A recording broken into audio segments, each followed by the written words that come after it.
Now polynomials chapter 8 verse 3. Verse 3 question number 1. Using factor method. देखिए यहाँ पर ध्यान देना है. Using factor method. Divide the following polynomials by a binomials. एक पोलिनोमियल को किससे डिवाइड करना है? बाइनोमियल से डिवाइड करना है. लेकिन वो मेथड क्या होगा? देखिए फैक्टर मेथड. इसके पहले हम लोग क्या पढ़े थे? इसके पहले हम लोग पढ़े थे कि मोनोमियल को मोनोमियल से डिवाइड करना, फिर पोलिनोमियल को मोनोमियल से डिवाइड करना. अब हम लोग पढ़ेंगे पोलिनोमियल को बाइनोमियल से डिवाइड करना. तो देखिए क्वेश्चन नंबर 1. देखिए फैक्टर मेथड है. X square plus 3x plus 2 को डिवाइड करना है x प्लस 1 से, बाई एक्स प्लस 1. तो पहले इसका देखिए फैक्टर मेथड है. तो ये जो आपका डिविडेंड है और ये क्या है? डिवीजन. तो इस डिविडेंड को क्या करेंगे? फैक्टराइज करेंगे. तो फैक्टराइज कैसे करेंगे? तो देखिए ये हम मिडिल टर्म को स्प्लिट करना है दो पार्ट में. मिडिल टर्म आपका 3 है, इसको दो पार्ट में स्प्लिट करना है. तो वो दोनों पार्ट का प्रोडक्ट होना चाहिए 2. ये ध्यान रखना है. देखिए यहाँ पर ये क्या है? 2 है. 2 है तो 2 को 2 इंटू 1 क्या होता है? 2 इंटू 1 2 होता है. और 2 प्लस 1 क्या होता है? 3. तो 3 को हम दो पार्ट में तोड़े हैं. कौन सा दो पार्ट में? 2 और 1 में. तो 2 प्लस 1 क्या हो जाता है? 3. और 2 इंटू 1 क्या हो गया? 2. तो ये जो मिडिल टर्म है जो x के साथ, इसको दो पार्ट में इस तरह से तोड़िए कि इसका सम 3 हो और प्रोडक्ट 2 हो. या इसका आप दो पार्ट लीजिए, दो फैक्टर, और वो दोनों फैक्टर का प्रोडक्ट 2 हो और सम 3 हो. X square plus 3x plus 2 x square plus, अब देखिए 3 को हम 2 प्लस 1 लिखे हैं. तो 2 प्लस 1 क्या होता है? 3. अब प्लस साइन है भी यहाँ. 2 प्लस 1 3 हो गया. और 2 को 1 से मल्टीप्लाई करेंगे तो क्या होगा? 2. इसका मतलब कि ये जो हम दो पार्ट लिखे हैं वो सही है. यहाँ पर दो पार्ट को लिखना है. 3 को 2 पार्ट में डिवाइड करना है. किसमें? सम में. 3 को दो पार्ट में लिखना है. किसमें? In the form of some के रूप में. लेकिन दोनों का प्रोडक्ट क्या होना चाहिए? Constant term. यह ध्यान रखिए लास्ट में जो कांस्टेंट टर्म होना चाहिए. 2 प्लस 1 3 और 2 इंटू 1 2. इसका मतलब कि 3 के जगह पर जो ब्रैकेट में 2 प्लस 1 लिखे हैं वो सही है. अब आइए एक्स स्क्वायर प्लस, अब ये x 2 प्लस 1 क्या है ब्रैकेट के अंदर? तो x को दोनों से मल्टीप्लाई करेंगे. तो 2 इंटू एक्स 2x और प्लस x इंटू 1 x और प्लस 2. अब ये देखिए आपका 4 टर्म हो गया. मिडिल टर्म को दो पार्ट में डिवाइड कर दिए. 2x plus x 3x. अब यहाँ पर आपका 4 टर्म हो गया. 2 और 2 4. ये दोनों को पेयर बना लेंगे. एक पेयर इसका हो जाएगा, एक पेयर इसका हो जाएगा. अब इसमें कॉमन फैक्टर क्या होगा? x होगा. अलजेब्रिक आइडेंटिटी में भी आपने पढ़ा है एक्स स्क्वायर प्लस 2x में x वेरिएबल है. कॉमन किसको लेते हैं? लोएस्ट पावर वाला. तो x का पावर 2 है, x का पावर 1 है, तो x कॉमन लेंगे. कॉमन फैक्टर x लेंगे और अंडर ब्रैकेट क्या हो जाएगा? एक्स स्क्वायर में से x फैक्टर बाहर किए तो हुआ x, और प्लस यहाँ से x फैक्टर बाहर किए तो हुआ 2. x under bracket x plus 2 plus 1 plus 1. ये दोनों में कॉमन फैक्टर क्या होगा? 1. तो अंडर ब्रैकेट होगा x प्लस 2. अब फिर देखिए x इंटू एक्स प्लस 2 और plus 1 into x plus 2. x plus 2 हो गया under bracket x plus 1. x plus 2 common factor लिख लिए. क्या बच गया? x plus 1. ये आपका फैक्टराइज हो गया. अब ये फैक्टराइज जब हो गया तो फैक्टर मेथड से फैक्टराइज किए. अब डिवाइड करेंगे x प्लस 1 से. तो now x plus 2 under bracket, देखिए यही फैक्टर है x प्लस 2 और x plus 1. x plus 2 under bracket x plus 1. अब फिर बाई x प्लस 1 से डिवाइड करेंगे. x plus 1 gets cancelled. Now we will get x plus 2. Question number 4 देखिए इसी टाइप का है. इसमें भी p square minus p minus 42. अब इसको डिवाइड करना है. किससे डिवाइड करना है?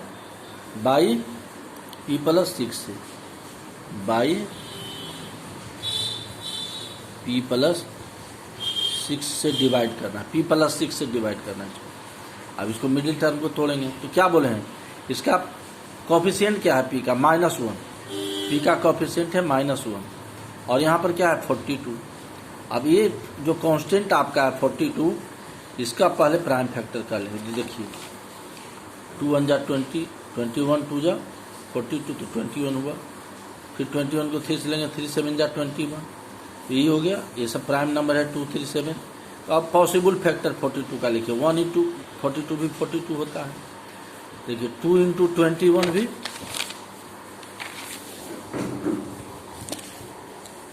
देखिए 2 इंटू 21 भी 42 होता है। तो ये 42 को हमको दो पार्ट में लिखना है, दो नंबर के प्रोडक्ट में। 42 को जो हमको प्रोडक्ट फॉर्म में लिखना है दो नंबर के, जिसका प्रोडक्ट क्या 42। देखो 2 इंटू 21 भी 42, 6 देखो 2 3 जा 6 है, 6 इंटू 7 ये भी 42 हो जाएगा। फिर देखो 7 2 जा 14, अब 14 बच गया 3, तो 14 इंटू 3 भी 42 होगा। अब ये 4 ऑप्शन है। अब इस 4 ऑप्शन में देखिए कि कौन सा दो नंबर लेंगे। प्रोडक्ट तो सबका 42 है, तो अब प्रोडक्ट तो 42 है, तो अब 42 से कोई मतलब नहीं, तो सबका प्रोडक्ट 42 है। अब इसमें से कौन सा ऑप्शन लेना है हमको जिसका डिफरेंस क्या आ जाए, -1। पी का कोएफिशिएंट क्या -1 आ जाए। तो देखिए इसको जोड़िएगा तो क्या हो जाएगा 43, और घटाइएगा तो 41। तो ये नहीं होगा, -1 नहीं होगा। 21 को 2 से जोड़ेंगे तो 23, और 21 को 2 से घटाएंगे तो 19 ये भी नहीं होगा। अब 6 7 को जोड़ेंगे तो क्या होगा 30, और 7 में से 6 घटाएंगे तो क्या हो जाएगा 1। इसका मतलब 1 तो आ गया, अब -1 लाना है। तो -1 में क्या करना है, 7 - 6 1 होता है, तो 6 - 7 कर दें, बड़ा नंबर के साथ माइनस लगा देंगे, तो 6 - 7 -1। तो देखिए यहाँ -1 आ गया। तो 42 का जो प्रोडक्ट हुआ तो उसमें ये नंबर फिट बैठ रहा है 6 इंटू 7 वाला। तो 6 इंटू 7 आ गया। तो यहाँ पर क्या लिखेंगे 6 - 7, 6 - 7 क्या होता है -1, यानी -1 के जब यहाँ देखिए, यहाँ कहिएगा सर अब -1 कहाँ है, तो -p का मतलब ही होता है, -p जो है आपका, इसका मतलब होता है -1p, ये ध्यान रखिए। तो -1, तो 6 - 7 -1 हो गया। अब यहाँ p रख दिए -42। अब इसको क्या करेंगे p², अभी क्या हो जाएगा 6p, p को 6 से मल्टीप्लाई करेंगे 6p, फिर प्लस माइनस माइनस और 7p -42। फिर क्या करेंगे पेयर बना लेंगे p² + 6p और -7p -42। अब इसमें से p कॉमन लेंगे, p² और p कॉमन आ जाएगा, तो अंडर ब्रैकेट क्या हो जाएगा p² में से p फैक्टर बाहर आ गया। p² में तो क्या था p इंटू p, तो p फैक्टर बाहर आ गया कॉमन फैक्टर, तो यहाँ p बच गया प्लस, यहाँ कॉमन फैक्टर p आ गया बाहर, तो यहाँ क्या बच गया +6, तो अंडर ब्रैकेट हो गया। तो जब भी कॉमन फैक्टर लीजिए तो जो रिमेनिंग टर्म्स है that should be under bracket, bracket के अंदर होना चाहिए। फिर माइनस, देखो -7p -42 में क्या कॉमन लिए -7, -7 कॉमन लेंगे तो कॉमन फैक्टर यहाँ क्या बच गया p ब्रैकेट लेंगे, और ये माइनस बाहर आ गया तो यहाँ +6, फिर p + 6 कॉमन हो गया, बच गया p -7।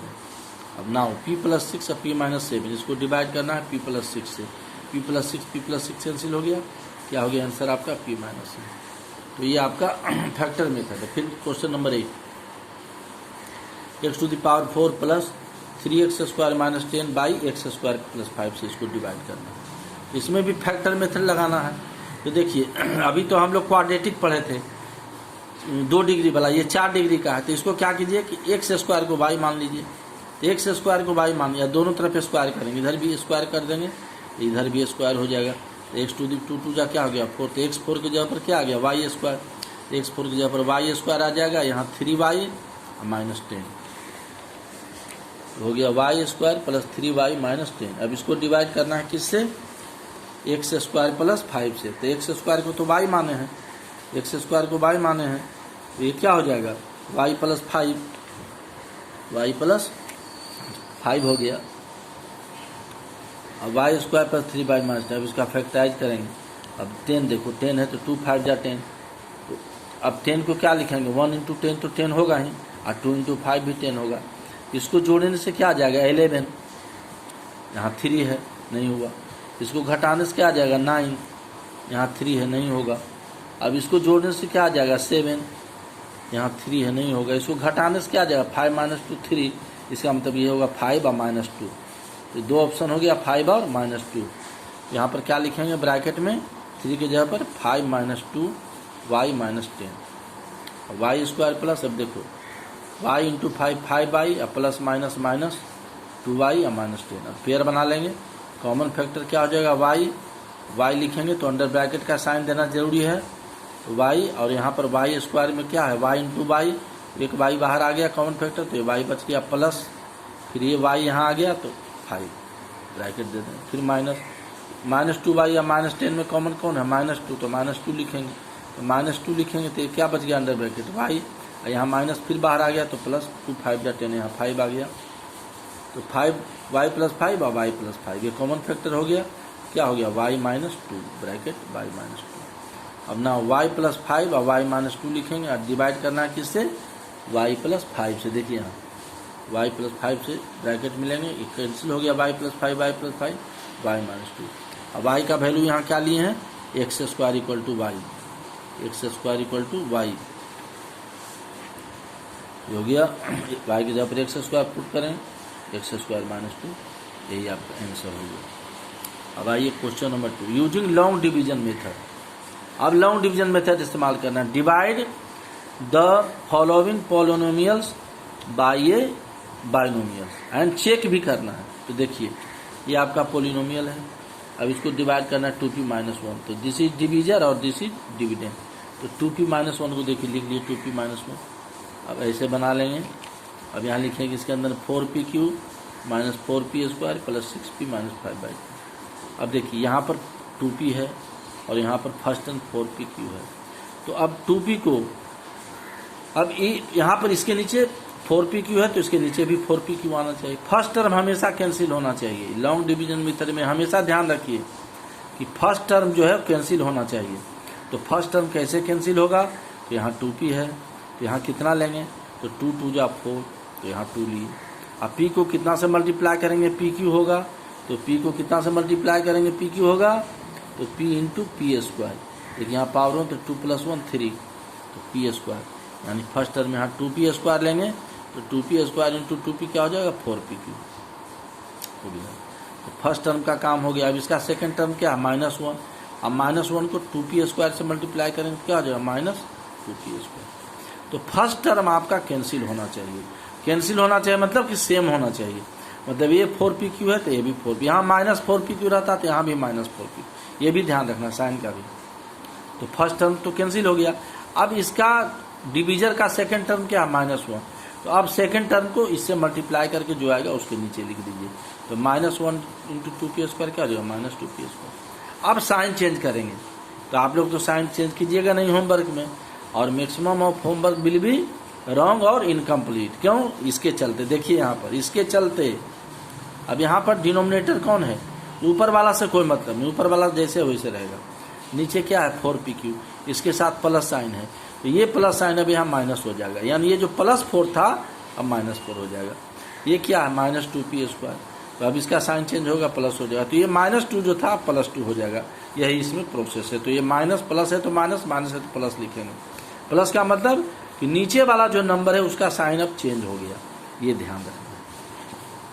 अब 4 - 4 कैंसिल हो गया, 4pq है, ये माइनस प्लस नहीं, अब माइनस हो गया, घटाते हैं ना, ऐसे भी भाग देते हैं, तो क्या करते हैं, आप घटाते हैं तो घटाएंगे, प्लस है तो माइनस हो गया, 4pq - 4pq ये कैंसिल हो गया।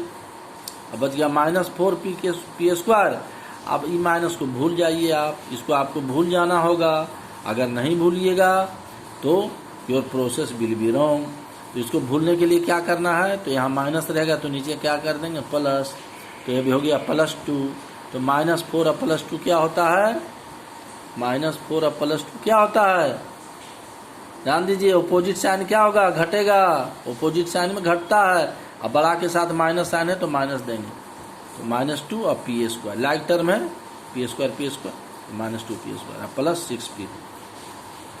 अब यहाँ पर आपको नंबर क्या आ गया, फर्स्ट नंबर -2p², तो नीचे भी क्या आना चाहिए, -2p²। तो 2p यहाँ है, तो यहाँ क्या लेंगे कि -2p² हो जाए, तो -p लेंगे। अब 2p को -p से इंटू कीजिए, 2p को -p से इंटू कीजिए, क्या हो जाएगा, -2 और p², इसलिए यहाँ -p लिए, यहाँ 2p इंटू -p क्या हो गया, -2p²। तो फर्स्ट टर्म क्या बोले थे कि फर्स्ट टर्म -2p² है, तो उसके नीचे भी -2p² ही आना चाहिए, ये एकदम गारंटी। ये नहीं कि -2 है यहाँ प्लस ले लीजिए तो +2p² हो जाएगा, तो सब गलत हो जाएगा। फर्स्ट टर्म -2p² है, यहाँ भी -2p²। इसके लिए क्या करेंगे, 2p यहाँ है तो यहाँ -p लेंगे। अब 2p इंटू -p क्या हो जाएगा, -2p²। लिख लिए। अब ये बच गया सेकेंड टर्म क्या है डिवीजर का -1, तो -1 को -p से मल्टीप्लाई करेंगे तो माइनस इंटू माइनस पी क्या हो जाएगा p हो जाएगा, माइनस इंटू माइनस प्लस और 1 into P P, -1 into minus P. अब p को कहाँ लिखेंगे, ये 6p के नीचे। देखिए लाइक टर्म है ना, यहाँ भी p का पावर 1, यहाँ भी p का पावर 1। अब साइन बोले हैं चेंज करने, यहाँ माइनस है तो प्लस हो गया, यहाँ प्लस है तो नीचे माइनस। अब लाइन खींचिए, ये नहीं कि लाइन खींचने के बाद साइन दीजिए, नहीं, अब लाइन खींचिए। अभी देखिए हो गया -2 और +2, p² कैंसिल। अब ये हो गया 6 और -1, ये +1 नहीं हो गया, अब 6 -1, तो 6 -1 क्या होता है, 6 -1 होता है 5। अब p जैसे हो इसे लिख देंगे तो 5p हो गया और -5/2 यहाँ से कैरी करेंगे। अब 2p है, अब 5p लाना है तो 2p को कितना से मल्टीप्लाई करेंगे तो 5/2 होगा। तो देखिए 2p को 5/2 से मल्टीप्लाई करेंगे तो 2 कैंसिल हो जाएगा तो 5p आ जाएगा। यहाँ क्वोशेंट में क्या आ जाएगा +5/2, तो 2p इंटू 5/2 क्या हो जाएगा 5p, क्योंकि +5p है तो यहाँ भी +5।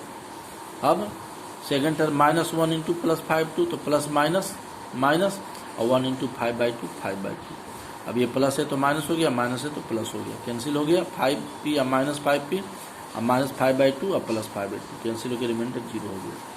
तो ये आपका क्वोशेंट आ गया, ये हो गया डिवीजर, ये क्वोशेंट और दिस इज रिमाइंडर 0। तो चेक कैसा करेंगे, तो चेक क्या होता है, रिमाइंडर इक्वल टू 0 तो डिविडेंड इक्वल टू क्या आ जाएगा 4p³ -4p² + 6p -5/2। देख लीजिएगा यही आपका डिविडेंड है। तो divisor into quotient plus remainder equal to dividend होना चाहिए, ये याद रखिएगा। डिवीजर जिससे हम डिवाइड करते हैं, क्वोशेंट को भागफल कहते हैं, डिवीजर इंटू क्वोशेंट, और ये शेष हुआ प्लस रिमाइंडर। इसको सोल्व करने के बाद डिविडेंड के इक्वल आना चाहिए। तो डिविडेंड तो आपका ये है, तो पहले इसको सोल्व करेंगे, divisor into quotient plus remainder. तो नाउ लिखेंगे divisor into quotient plus remainder. Divisor क्या है 2p - 1 ब्रैकेट लेंगे इंटू क्वोशेंट क्या आया था 2p² -p या +5/2 ब्रैकेट में लेंगे। जब भी पोलिनोमियल को मल्टीप्लाई करेंगे तो ब्रैकेट में लेना जरूरी है, याद रखिएगा, +0। सोल्व कीजिए। अब इसको तीनों से मल्टीप्लाई करेंगे, 2p इंटू 2p² 4p³, फिर 2p को -p से करेंगे तो -2p², फिर 2p को +5/2 से करेंगे तो 2p को +5/2 से मल्टीप्लाई करेंगे, 2p को 5/2 से क्या 2 कैंसिल हुआ 5p, यहाँ क्या आ गया 5p। इसको तीनों नंबर से मल्टीप्लाई कर दिए। अब -1 को 2p² क्या हो जाएगा -2p², फिर -1 को -p से था, minus into minus plus 1 into p तो +p, फिर minus plus minus -5/2 + 0 4p² like term. देखिए यहाँ -2p² -2p² लाइक टर्म, इसको एक जगह एक ग्रुप में कर लेंगे, यहाँ पर एक साथ +5p और +5p। देखिए इसको एक साथ कर लिए और -5/2, 0 को हटा देंगे क्योंकि 0 को किसी भी नंबर में जोड़ते हैं तो उससे कोई डिफरेंस नहीं होता। 4p² माइनस, अब देखिए ये दोनों लाइक टर्म है, p² है ना लाइक टर्म, तो only like term can be added of subtracted, ये तो ध्यान रखना है। तो p² लाइक टर्म होता है, -2 क्या हो जाएगा -2 क्या हो जाता है, दोनों सेम साइन है तो क्या हो जाएगा 4 और माइनस का साइन लगाएंगे तो -4 और p² प्लस 5 है p है, ये प्लस p मतलब 1p था, 5 + 1 6p और -5/2। ये देखिए आपका डिविडेंड है कि नहीं 4p³, देखिए 4p³ -4p² + 6p और -5/2, यही तो डिविडेंड है। इक्वल टू डिविडेंड लिख देंगे, ये वेरीफाइड होगा।